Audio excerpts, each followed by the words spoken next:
Hello everyone, welcome to SwitchUp as we once again have a look at some of the games coming out for the Switch in this upcoming week. In terms of dates, we'll be going from the 13th of July up until the 19th to see if there's anything worth your time and money. So which games are releasing for the Switch this week? Well, let's find out.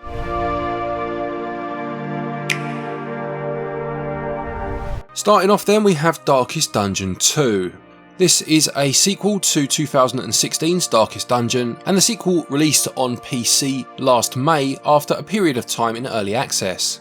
It calls itself a roguelite road trip of the damned, where you need to form a party, equip your stagecoach and set off across the decaying landscape on a last gasp quest to avert the apocalypse. There is an affinity system. As your travels progress, your heroes will bond with each other or grate on each other's nerves, either leading to combat synergy or journey-ending dysfunction.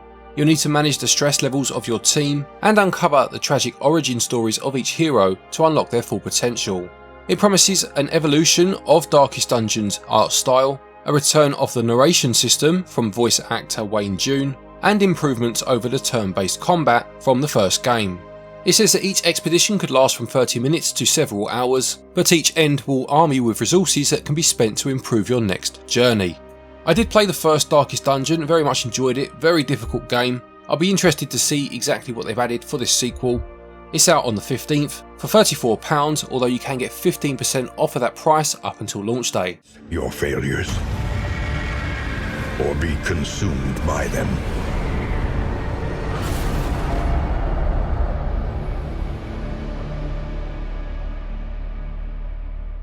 Next we have Deliver Us to the Moon, which is a sci-fi thriller set in an apocalyptic near future where Earth's natural resources are depleted. A lunar colony providing a vital supply of energy has gone silent, and a lone astronaut is sent to the moon on a critical mission to save humanity. It promises first and third person gameplay, including driving numerous vehicles. There'll be a vast open moonscape to explore, claustrophobic and suspenseful driven action, so says the blurb, and also some anti-gravity gameplay sequences. You'll be solving environmental puzzles along the way as you look to save mankind. This game was meant to release for the Switch back in 2020, although the pandemic put an end to the production of the Switch version, so it's finally going to release some 4 years later. It will be out on the 15th and will sell for £15.99 or your regional equivalent.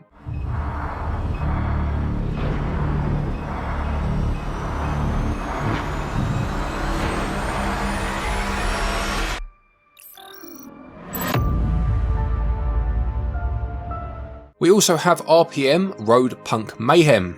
This is a top-down vertical shoot-'em-up that combines intense bullet hell mayhem with cel-shaded style, according to the blurb. It says it's inspired by arcade genre classics, and you'll be choosing from 3 pilots of questionable sanity as you cruise through post-apocalyptic stages laying waste to enemy vehicles. You'll need to pick up fuel and warp, enabling stopwatches to keep moving, and can combo your way to high-score multipliers using bombs to clear roadblocks as you go. As mentioned, there are 3 pilots, each with a unique ship and signature moves, and there will also be online leaderboards to post your high scores. This game releases on the 17th and it will sell for £6.29.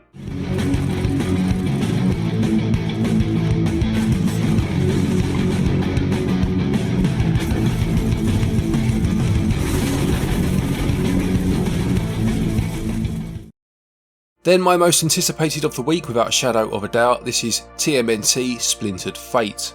This builds on a story of Splinter being kidnapped by Shredder, which leads to mysterious portals simultaneously appearing across New York.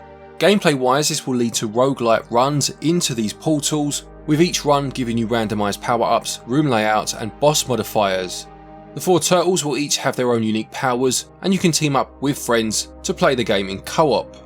As most people have mentioned, it's essentially a Turtles Hades game, which sounds fantastic, let's be honest, but with that multiplayer aspect to it too, this could be something special. I love the art style, it looks like it's leaning into the 2003 animated series, certainly in terms of the promotional material anyway, and I've really liked some of the boss designs I've seen. There's Leatherhead is shown in the trailer for example, they look fantastic. No doubt we'll be reviewing this one when it drops. It releases on the 17th for £26.99 or your regional equivalent. When a run ends, more customers customization options await back at your sewer home, where you can spend in-game currency you earned on your runs on permanent upgrades called artifacts. Pick the turtle and artifact. Also this week we have Rivalia Dungeon Raiders, which calls itself an ARPG/roguelite single player game with a cartoon art style that aims to combine the best of both genres. It says you'll be taking control of 4 different characters and is set in the castle of Rivalia, whose reality has been distorted due to a powerful spell. Your mission is to regain control of the castle by ending its curse and bringing peace to the kingdom. It says there are 6 levels divided into 3 different biomes, each with its own aesthetic, and all levels are made up of a single boss and a procedurally generated dungeon. Again, this one is out on the 17th and it will sell for £13.49.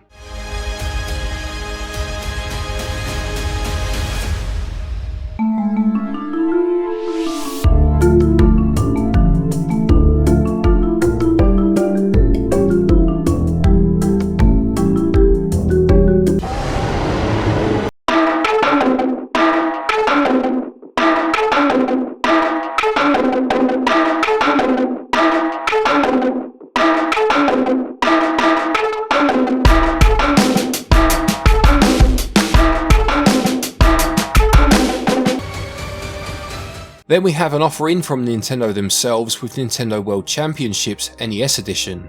It says you'll be playing like it's 1990, with a number of bite-sized challenges set against a clock. Each challenge is taken from one of 13 classic NES titles, which are Super Mario Bros., The Legend of Zelda, Metroid, Donkey Kong, Kid Icarus, Super Mario Bros. 2, Excite Bike, Ice Climber, Balloon Fight, Super Mario Bros. 3, Zelda 2, Super Mario Bros. The Lost Levels, and Kirby's Adventure. You can play with up to 8 players in local multiplayer, or compete against others across the globe by way of online challenges. You'll be able to unlock icons and pins to update your profile through the coins that you earn by completing challenges. And whilst I'm sure this is a game that won't appeal to everyone, I do love the concept behind it. With the Nintendo World Championships being something that actually used to happen physically, it's lovely to see this digital version of such a piece of Nintendo's history. It releases on the 18th and it will sell for £24.99 or your regional equivalent. So many more!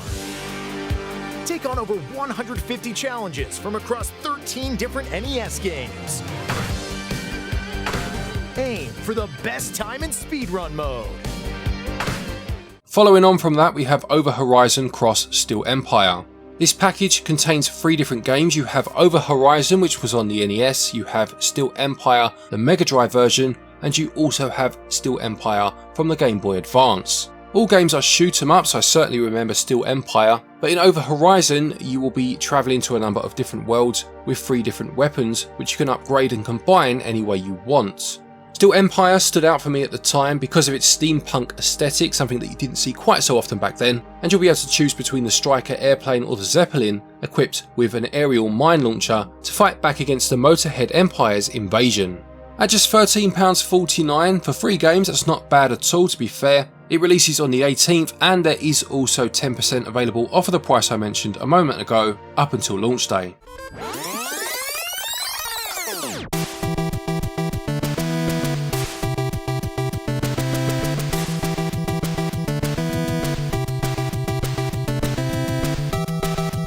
Then we have Fueled Up, which will see you navigating through dangerous galaxies, facing off against unexpected hazards such as wormholes and asteroid showers, having to keep the engines fueled, fixing hull breaches and extinguishing fires to prevent explosions.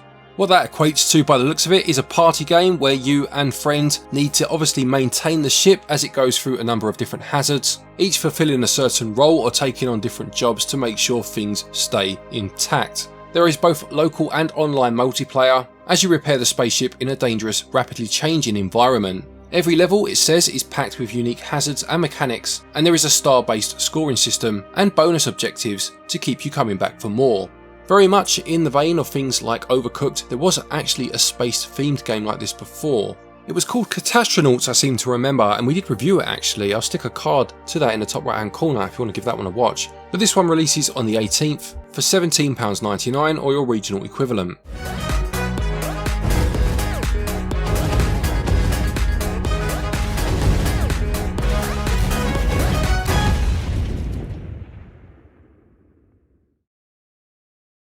The penultimate game for the week then is either SCHiM or SCHiM, I'm not quite sure how you would pronounce that, such is the English language, but it says that this is a game about jumping from shadow to shadow while interacting with a relaxing and lively environment. It says a SCHiM or SCHiM is the soul and spirit of an object, and everything in the world has one. You play as just such a soul that has been separated from the human you belong to and must then get back to them before it's too late. It promises unique 3D platforming through the shadows, each level having its own scenery and small stories, and a beautiful abstract world. It does have an interesting art style, it must be said, and it'll be interesting to see how its gameplay meshes with that style. It releases on the 18th for £20.99, but you can get 10% off of that price up until launch day, again being the 18th.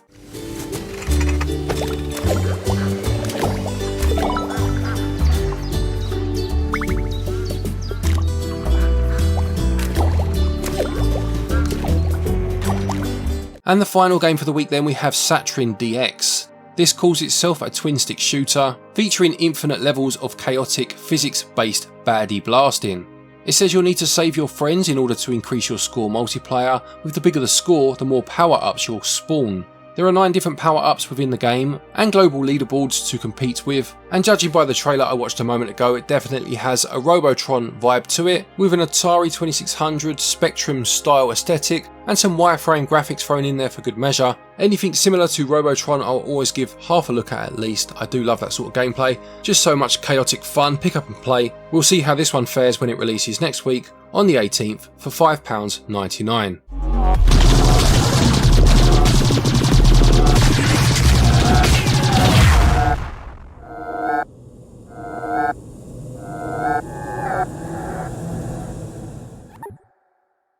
So there you have it, another week of Nintendo Switch releases. Do any of these games interest you? Will you be picking any of them up? Please do let us know in the comment section below. Don't forget, if you are looking for eShop credit to pick any of these games up, you can get your eShop cards over at our website SwitchUp.gg, and doing so will get you 5% of your purchase price back in cashback that you can then use against a future purchase. There's also a link down there to Play Asia, as well as a couple of other stores with discount codes to use to save yourselves a bit of money. There are a couple of the games in this list I noticed that do have Asian releases but don't have them in other regions, so if you want to take advantage of that, please do feel free to use the links and the codes and save yourself a bit of money. A quick thank you to our patrons and our channel members for your continued support, and to each and every one of you for watching our videos. Take care, and until next time, happy gaming.